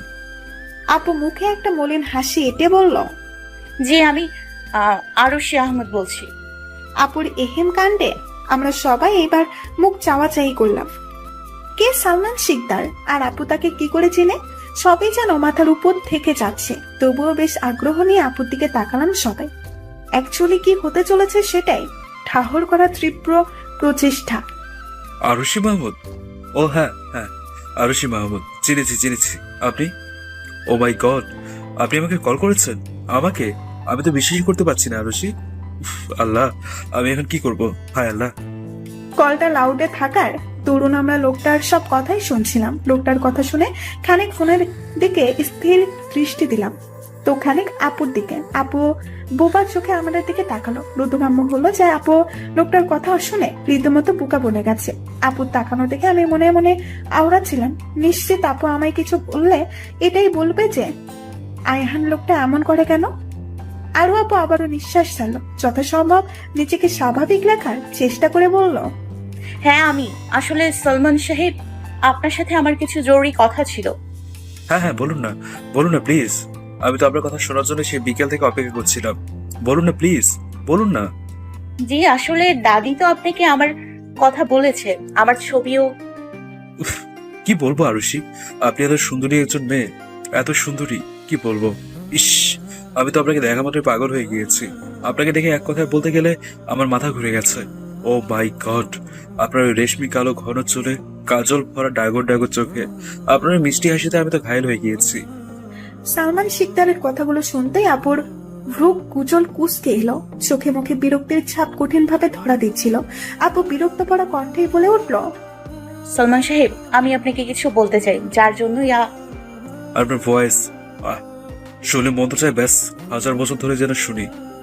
সালমান শিকদারের কথায় আমরা এবার বেজাই কেঁপে গেলাম। এর মাঝে সাহাদ ছাচালো কণ্ঠে বলে উঠল, এটা 1000 বছর তুই বাঁচলে তো শুনবি। সাহাদের এমন কথায় সালমান শিকদারের কথা আটকালো। উপাস থেকে হঠাৎ কাশির শব্দ ভেসে আসলো। আপু সাহাদের দিকে তাকিয়ে হেসে দিল, সাথে আমরাও তাল মিলালাম। তবে তা ছিল শব্দ ছাড়া হাসি। আপু হাসি থামিয়ে নড়ে চড়ে বসলো, আমাদের হাতের ইশারায় চুপ হতে বলে সালমান শিকদারের উদ্দেশ্যে ফোনটা আবার মুখের কাছে নিয়ে বলল, আপনি ঠিক আছেন তো সালমান সাহেব? সালমান শিকদার গলা খাকারে দিয়ে বলল, হ্যাঁ হ্যাঁ, আমি ঠিক আছি। আপনি কি যেন বলছিলেন? আসলে সালমান সাহেব, দাদি আপনাকে সরল সোজা পেয়ে না একটা কথা গোপন করেছে। কথা গোপন করেছে? হ্যাঁ আল্লাহ, এ আপনি কি বলছেন? আপনি আরুষি, এ এ, কে কে কোথায় আছিস? আমার ধর।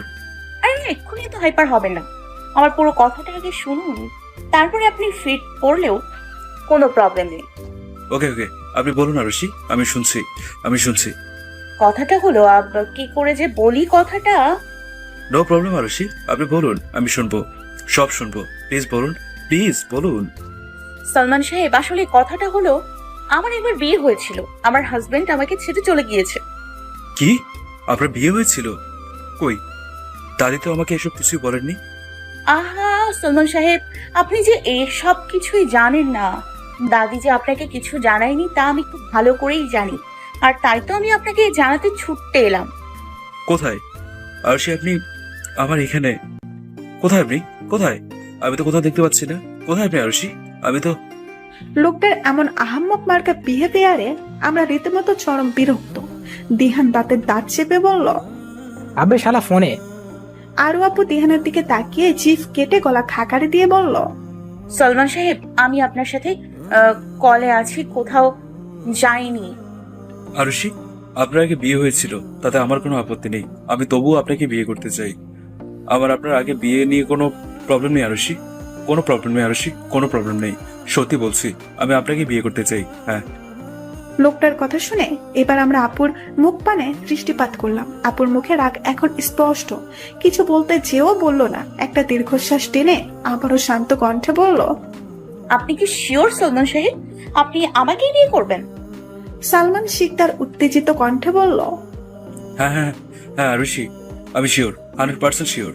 আমি যে প্রথম দেখাতে আপনার প্রেমে পড়ে গিয়েছি আরুষি, আমি যে আপনাকে আপু রেগে গিয়ে বলে উঠল, পাল। সালমান শিকদার থতমত খেয়ে বলল, জি। আপনি কিছু বলেন আরুষি? হ্যাঁ বলেছি, না মানে ভালো বলেছি সালমান সাহেব, ভালো বলেছি।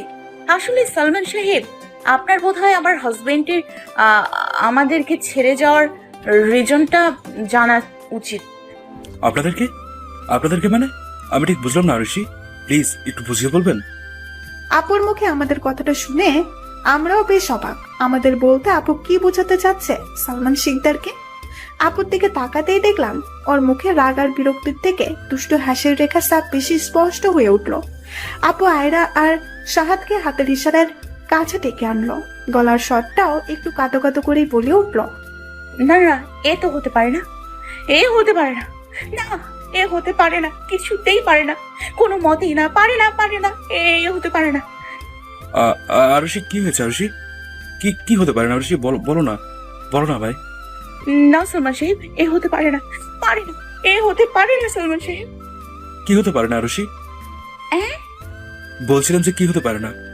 কিভাবে? হ্যাঁ, না মানে আপনি কি যেন না হওয়ার কথা বলছিলেন, সেটাই জানতে চাইলাম। কি হতে পারে না? কি হতে পারে না? ও হ্যাঁ, না না, এ হতে পারে না সালমান সাহেব। সালমান শিকদার অধৈর্য হয়ে বলল, কি হতে পারে না বলুন না।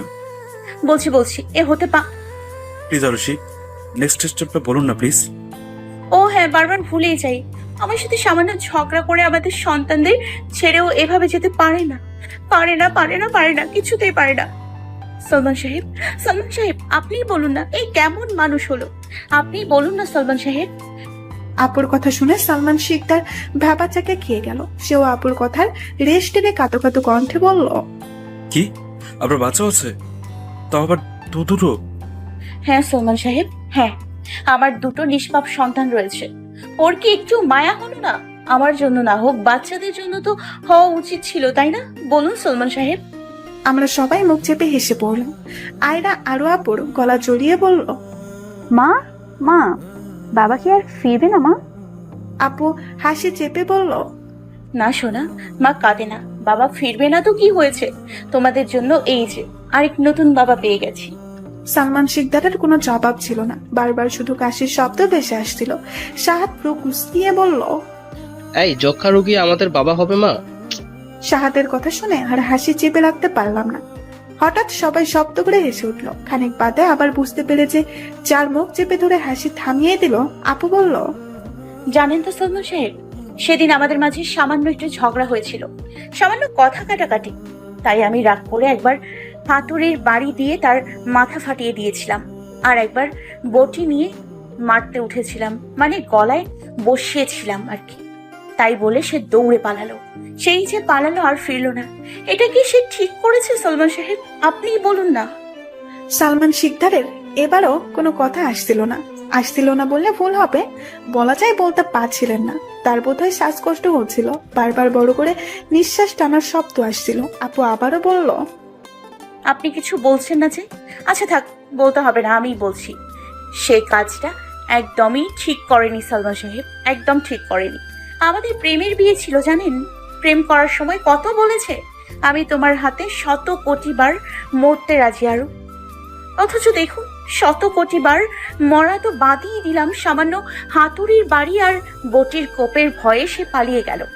তবে আমার বিশ্বাস, আপনি আমার হাতের হাতুড়ির বাড়ি, বটির কোপ, খুন্তির পিটুনি সবকিছুই হাসি মুখে খাবেন, তাই না? বলুন সলমান সাহেব, কি হলো বলুন না।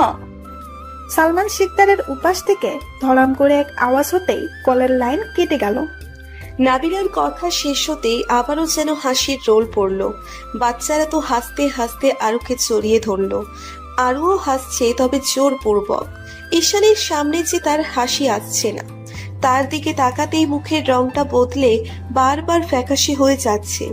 ঈশান যে ব্যাপারটাই মোটেও মজা পায়নি, বরং খুব ক্ষেপে গেছে, তা তার মুখ দেখেই বোঝা যাচ্ছে।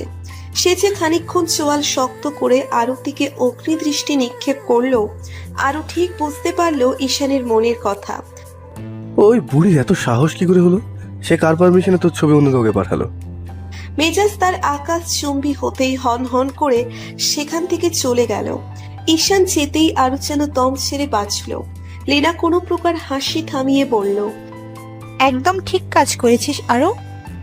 নাবিলা হাসতে হাসতে বলল, আচ্ছা শুনলো, লোকটি তাতে করে আগামী কয়েক বছরে বিয়ে করবে কিনা থাকতে সন্দেহ আছে। কথাটা বলতেই আবারও সবাই হাসিতে ফেটে পড়ল। রাতের ডিনার সেরে সোফা রুমে এসে বসে প্ল্যান করছে আরু আর তার গ্যাং, কাল কি পড়বে, কখন কি করবে এসব। তাদের থেকে একটু দূরে বেশ আয়েশ করে বসলো ঈশান। দেখা যাচ্ছে খুব মনোযোগ দিয়ে ফোন ঘাটছে, কিন্তু তেমন কিছুই নয়। সে ফোন হাতেই আর চোখে দেখে চলেছে আরুকে। একটা দিনে মেয়েটা এই বাচ্চাগুলোর সাথে থাকতে থাকতে যেন সেও এক বাচ্চা হয়ে উঠেছে। সারা দিন এটা সেটা করেই যাচ্ছে, বাচ্চাদের সাথে উল্টোপাল্টা সব প্ল্যান করেই চলেছে। দেখতে বেশ লাগে তার, ইচ্ছে করে সারা রাত দিন 24 ঘন্টায় আরুকে দেখতে। হঠাৎ আয়রা আর শাহাদের চিৎকারে ভাবনার সুতো কাটে তার। দুজনেই একসাথে ইয়েস বলে চিল্লিয়ে উঠল। নিশ্চয়ই আবারও কোনো প্ল্যান করেছে তারা, আর তারই খুশি আটকাতে না পেরে চিৎকার করে উঠল। খানিকক্ষণ বাদে ইনি আর বিনি এসে শাহাদ আর আয়রাকে নিয়ে গেল। তার একটু পরে বাকিরাও উঠে গেল। নাবিলা বিছানায় গা এলিয়ে দিতেই ঘুমিয়ে গেল। আরু এপাশ ওপাশ করছে, ঘুম আসছে না তার। পাশে তাকাতে দেখলো লীনা নেই। আশেপাশে চোখ বোলালো, না, কোথাও যে নেই মানুষটা। উঠে বসলো আরু। বারান্দায় পা রাখতেই দেখলো দোলনার উপরে হাঁটু ভাঁজ করে মুখ গুজে বসে আছে লীনা। আরু নিঃশব্দে তার পাশে গিয়ে বসলো। লিনার দিকে মুখ করে তার কাঁধে হাত রাখতেই হকচকিয়ে তাকালো লিনা। পাশে আরুকে দেখে স্বস্তির নিঃশ্বাস ফেলে বলল, ও তুই কি রে, ঘুমাসনি? আরু লিনার থেকে দৃষ্টি সরিয়ে নিল। রাস্তায় ল্যাম্পপোস্টের আধো আলোতে স্থির দৃষ্টি নিক্ষেপ করে বলল, তোমার ভীষণ মন খারাপ তাই না গো লিনা আপু? লিনা হাসলো, মাথা নেড়ে বলল, ধুর পাগলি, আমার হঠাৎ মন খারাপ হতে যাবে কেন শুনি? মন খারাপ তো আমি জানি, তুমি না বললেও আমি জানি। লিনা আরুর দিকে তাকিয়ে দীর্ঘশ্বাস ফেলে বলল, জানিস তো আরু, মেয়েদের জীবনটা না বড় অধয়। দেখ না, সেই জন্মের পর থেকে যাদের আমরা আপনজন ভেবে আসি, একদিন সেই আপন মানুষগুলো কি নিদারুণভাবে পর করে অন্য এক অপরিচিত সংসারে পা রাখতে হয়, তাদের আপন করে নিতে হয়। আগের লাইফস্টাইলটাকে সম্পূর্ণ আলাদা করে নতুন এক লাইফস্টাইলে জীবনটা এগিয়ে নিয়ে যেতে হয়। নিজের বাবা মাকে ছেড়ে কি করে থাকবো বলতো? আরু এক হাত দিয়ে লিনার চোখের কোণে জমে থাকা জলটুকু মুছে দিয়ে মুচকি হেসে বলল, আপনারা ভালো থাকবেন, সুস্থ থাকবেন। আজকের মতো বিদায় নিচ্ছি, ধন্যবাদ।